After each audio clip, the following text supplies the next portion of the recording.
I felt his weathered hands trace the edge of my counter, assessing the work ahead. At 67, I thought those kinds of shivers were behind me, but watching Hank move through my kitchen with quiet confidence awakened something I'd forgotten existed. His silver hair caught the morning light streaming through my window, and when he looked up at me with those steady blue eyes, I knew this renovation was going to change more than just my cabinets. "This'll take a few days," he said, his voice low and warm. "Hope you don't mind the company." I smiled, my heart already beating faster than it had in years. "I think I can manage that." Before we dive deeper, if you're enjoying this story so far, please hit that like button and subscribe. Your support means everything, and you won't want to miss what happens next. I'd been putting off this kitchen renovation for 3 years, ever since my husband passed. The cabinets were falling apart, the countertops stained beyond repair, and the whole space felt frozen in time. But something about the spring morning made me finally pick up the phone and call the number my neighbor Judy had given me months ago. "Trust me," she'd said with a knowing smile. "Hank's the best handyman in Kansas. He'll take care of everything." When he knocked on my door that Tuesday morning, I wasn't prepared for the man who stood on my porch. Tall, broad-shouldered, despite his 71 years, with hands that spoke of decades of honest work. His smile was easy, genuine, and when he introduced himself, his voice carried the kind of warmth that made me remember what it felt like to be seen as a woman, not just a widow. "Dorothy?" he asked, though he already knew the answer. "I'm Hank. Here to fix up your kitchen?" I stepped aside to let him in, suddenly aware of how my morning light caught the dust motes dancing in the air, how my simple dress felt against my skin. "It's a mess," I warned, leading him toward the kitchen. "I hope you're not easily discouraged," he chuckled, setting his toolbox down with practiced ease. "Ma'am, I've been doing this for 40 years. Takes more than a few worn cabinets to scare me off." The way he moved through my space was mesmerizing. He examined every corner, every joint, his fingers trailing along surfaces with an intimacy that made my breath catch. When he bent to check the lower cabinets, I found myself watching, the way his shirt stretched across his back, the confident set of his shoulders. "You've got good bones here," he said, straightening up to meet my gaze. "Just need someone who knows how to bring out the beauty that's already there." Something in his tone made me wonder if he was still talking about the kitchen. The first day passed in a blur of sawing and hammering, the rhythmic sounds of transformation filling my usually quiet house. I found excuses to linger nearby, bringing him water, asking about his progress. Each interaction felt charged with possibility, his presence awakening parts of myself I'd thought were dormant forever. "You don't have to hover," he said with gentle amusement as I appeared with yet another glass of iced tea. "I promise I won't disappear." I felt heat rise in my cheeks. "I just want to make sure you have everything you need." His eyes held mine for a moment longer than necessary. "I appreciate the attention," he said softly.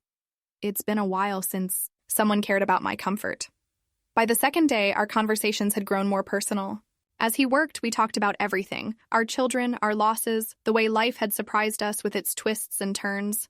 I learned that his wife had passed 2 years ago, that he'd thrown himself into work to fill the silence in his own house. "Keeps the hands busy," he said, sanding down a cabinet door with smooth, even strokes. "Quiets the mind." I watched his hands move, strong and sure despite their age, and felt something stir deep inside me. "What happens when the work is done?" I asked quietly. He paused, looking up at me with an expression I couldn't quite read. "I guess I find another project, another reason to get up in the morning." The admission hung between us, heavy with unspoken longing. I wanted to reach out, to touch his hand, to tell him he didn't have to be alone. Instead, I busied myself with unnecessary tasks, trying to ignore the way my heart raced whenever he was near. On the third day, everything changed. I was reaching for something on a high shelf when I felt him move behind me, his presence warm and solid. "Let me help," he murmured, his arm brushing mine as he reached up easily to retrieve what I needed. For a moment, we stood there, barely inches apart, his hand still extended above me. I could smell his cologne mixed with sawdust, could feel the heat radiating from his body. When I turned to thank him, our faces were suddenly close enough that I could see the flecks of green in his blue eyes. "Dorothy," he said, my name a whisper on his lips. "Yes?" My voice came out breathier than I intended. "I hope you don't think I'm being forward, but—" He hesitated, his hand coming up to gently touch my cheek. "You're the most beautiful woman I've met in a very long time." My heart stopped, then started again at double speed. No one had called me beautiful in years, and the way he said it, with such quiet sincerity, made me feel like I was glowing from the inside out. "Hank," I whispered, not sure what I was trying to say. He seemed to understand anyway. His thumb traced along my cheekbone as he leaned closer, giving me every chance to pull away. I didn't want to. When his lips touched mine, soft and tentative, I felt decades of loneliness begin to melt away. The kiss was gentle at first, exploratory, but when I responded by pressing closer, something shifted between us. His arms came around me, strong and sheer, pulling me against him as the kiss deepened. I could taste coffee on his lips, could feel the slight roughness of his jaw against my skin. My hands found their way to his chest, feeling the steady beat of his heart beneath my palms. When we finally broke apart, we were both breathing hard. His forehead rested against mine, his eyes dark with an emotion I recognized because I felt it too. I should probably get back to work, he said, though he made no move to step away. Probably, I agreed, my hands still resting on his chest. Neither of us moved. Instead, he kissed me again, this time with more confidence, more hunger. I responded eagerly, my body remembering desires I'd thought were lost forever. His hands, tangled in my hair, gentle but possessive, and I felt myself melting against him. Dorothy, he murmured against my lips, you're incredible. The compliment sent warmth flooding through me, pooling low in my stomach. I'd forgotten what it felt like to be wanted, to be desired by a man who looked at me like I was precious. When his lips found my neck, pressing soft kisses along my throat, I couldn't suppress the small sound that escaped me. He pulled back slightly, searching my face. Is this okay? I don't want to assume... I answered by pulling him closer, my lips finding his again. This time, there was no hesitation, no uncertainty. We kissed with the passion of people who'd thought their time for such things had passed, savoring every touch, every sensation. His hands moved to my waist, steady and warm, and I felt myself responding in ways I hadn't in years. The simple touch of his fingers against my skin through the thin fabric of my dress sent shivers through me. When he gently guided me back against the counter, I went willingly, my body alive with anticipation. You're so lovely, he whispered, his hands framing my face as he looked down at me. So perfectly lovely. I felt tears prick my eyes at the tenderness in his voice. I'd forgotten, I admitted softly, how it felt to be seen this way. Then we'll have to remind you, he said, his voice rough with emotion. His lips found mine again, but this time the kiss was different, deeper, more urgent. I could feel the careful control he'd been maintaining beginning to slip, and I wanted it to. I wanted to feel alive again, wanted to remember what it was like to be touched with desire and reverence. When his hands moved to the buttons of my dress, his fingers gentle but sure, I didn't stop him. Instead, I reached up to work at his shirt, my fingers trembling slightly with anticipation. As fabric fell away, we explored each other with the wonder of discovery, mapping skin that bore the stories of our lives. Beautiful, he murmured against my shoulder, his lips pressing soft kisses along my collarbone. So beautiful, Dorothy. I arched against him, my hands tangling in his silver hair as sensation washed over me. He took his time, worshipping my body, with a patience and reverence that made me feel cherished. Every touch was deliberate, every kiss placed with care, as if I were something precious he was afraid to break. When he lifted me onto the counter, his hands steady on my thighs, I felt a thrill run through me. The cool surface against my skin contrasted with the heat of his touch, creating a delicious tension that made me gasp. Tell me what you want, he said softly, his eyes holding mine. Tell me how to make you feel good. The question sent heat flooding through me. It had been so long since anyone had asked what I wanted, had cared about my pleasure. Just touch me, I whispered. Please, just touch me. He did, his hands gentle but sure as they explored my body. I felt myself responding, my breath coming faster as he found spots that made me shiver. When his lips joined his hands, pressing kisses along my throat, my chest, lower still, I thought I might come apart from the sheer intensity of being so thoroughly attended to. That's it, he murmured against my skin. Let me take care of you. And he did. With a patience and skill that spoke of experience, he brought me slowly to the edge of sensation, then back again, building the tension until I was trembling with need. My hands clutched at his shoulders, my breath coming in short gasps as he worked his magic. Please, I finally whispered, my voice breaking. I know, he said softly. I've got you. When he finally gave me what I needed, when his body joined with mine in the most intimate way, I felt tears slide down my cheeks. Not from pain, but from the overwhelming joy of connection, of being held and cherished and desired. He moved with me slowly, gently, his eyes never leaving mine, whispering words of encouragement and praise that made my heart soar. So perfect, he breathed against my ear. So perfect, Dorothy. I held him close, my legs wrapped around his waist, feeling more alive than I had in years. The sensation built between us slowly, a tide of warmth and pleasure that threatened to sweep me away. When release finally came, it washed over me in waves, leaving me breathless and shaking in his arms. He followed moments later, his own breath ragged as he buried his face in my neck, my name a prayer on his lips. We stayed like that for long moments, holding each other as our breathing slowly returned to normal, neither wanting to break the spell. "Wow," I finally whispered, my voice soft with wonder. He chuckled, the sound vibrating against my throat. "My thoughts exactly." When we finally separated, he helped me down from the counter with gentle hands, then gathered me close again, just holding me. I felt safe in his arms, cherished and protected in a way I'd forgotten was possible. "I should probably finish those cabinets," he said eventually, though he made no move to let me go. "They can wait," I said, surprising myself with my boldness. "Unless you have somewhere else to be?" His arms tightened around me. "Nowhere I'd rather be than right here." We spent the rest of the afternoon talking, sharing stories and dreams while lounging on my sofa. He told me about his late wife, about the loneliness that had become his constant companion. I shared my own struggles with grief, with the way life had felt frozen since my husband's passing. "Maybe we can help each other remember how to live again," he said softly, his fingers tracing patterns on my hand. "I'd like that," I admitted. "I'd like that very much." As evening approached, he reluctantly gathered his tools. "I should head home," he said, though his reluctance was clear. "Let you get some rest." "Will you come back tomorrow?" I asked, not caring if I sounded needy. His smile was warm and reassuring. "Try and keep me away." After he left, I floated through my evening routine in a daze of contentment. My body still hummed with the memory of his touch, and I caught myself smiling for no reason at all. When Judy called to check on the renovation progress, I had to be careful not to give away too much. "He's very thorough," I said, which was certainly true, if not in the way she was thinking.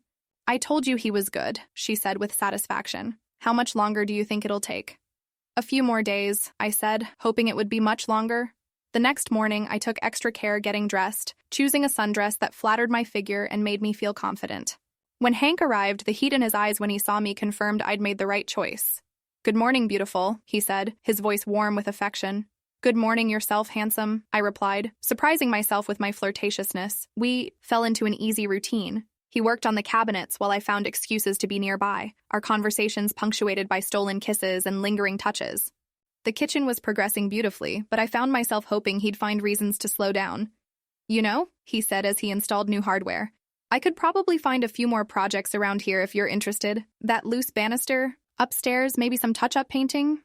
I smiled, understanding the real question he was asking. "I think that sounds like an excellent idea."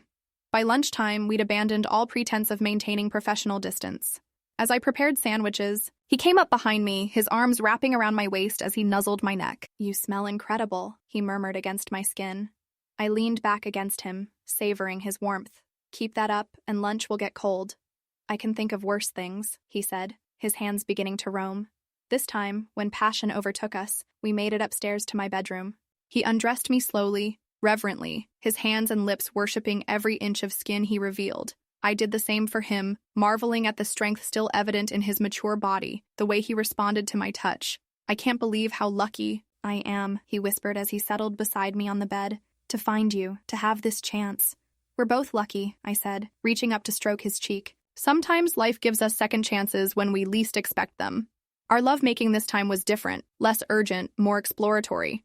We took time to learn each other's bodies, to discover what brought pleasure, what made the other sigh, with contentment. He was an attentive lover, focused entirely on my satisfaction, bringing me to heights of pleasure I'd thought were beyond me at my age. "You're amazing," I gasped as sensations washed over me. "Absolutely amazing." "You bring out the best in me," he replied, his own voice strained with desire. Afterwards, we lay entwined, talking quietly about everything and nothing. He told me about the projects he'd worked on over the years, the families he'd helped create, their dream homes. I shared memories of raising my children, of the life I'd built with my late husband. "Do you think this is crazy?" I asked as the afternoon light slanted through my windows. "Two people our age carrying on like teenagers?" He chuckled, pressing a kiss to my temple. "If it is, I don't want to be sane. You make me feel alive again, Dorothy. I'd forgotten what that felt like." "You do the same for me," I admitted. For the first time in years, I'm excited about tomorrow. When Judy stopped by unannounced that evening, she found me humming as I prepared dinner, my cheeks flushed and my eyes bright. "My goodness," she said, studying me with curious eyes.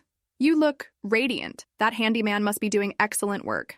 Oh, he is, I said, unable to keep the smile from my voice.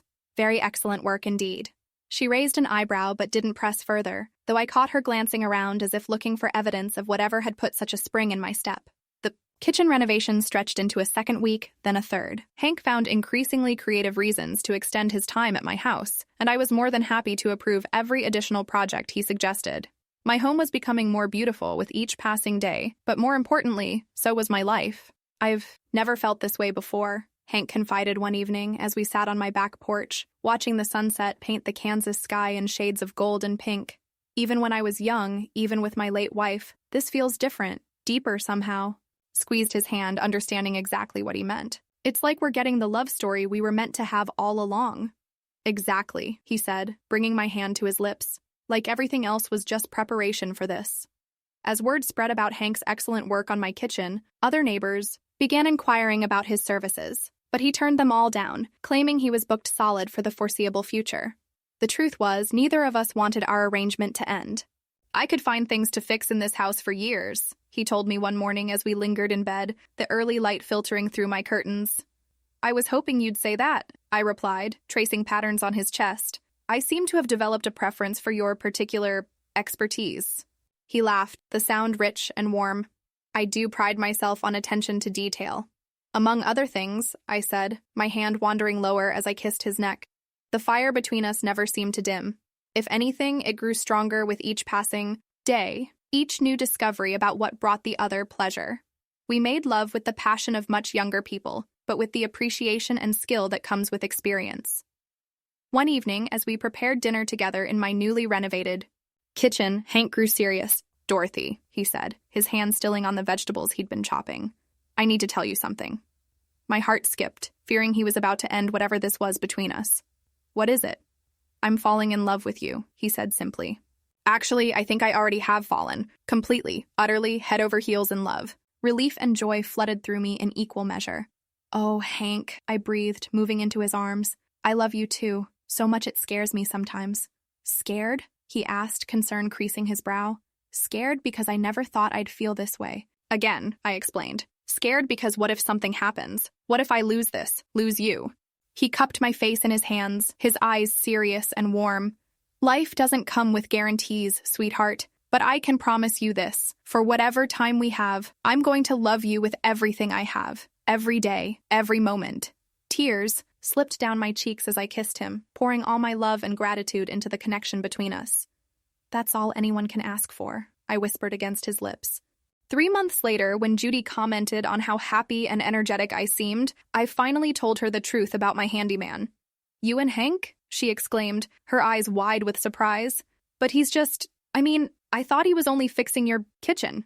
He fixed much more than my kitchen, I said with a smile. He fixed my heart too. She shook her head in amazement. Well, I'll be damned. And here I thought I was just helping you find a good contractor. You helped me find exactly what I needed, I assured her, even if neither of us knew it at the time. Looking back now, I can hardly believe how much my life changed from that first day Hank walked into my kitchen. He taught me that love doesn't have an expiration date, that passion doesn't fade with age if you're with the right person. Most importantly, he showed me that it's never too late for a new beginning. Sometimes life brings you exactly what you need when you least expect it. Have you ever found love in an unexpected place? Or would you be open to it if the right person knocked on your door? Share your thoughts in the comments below. I love hearing your stories. And if this one touched your heart, don't forget to like, subscribe, and hit that notification bell. Trust me, you won't want to miss what's coming next. Until then, remember, it's never too late for a beautiful new chapter.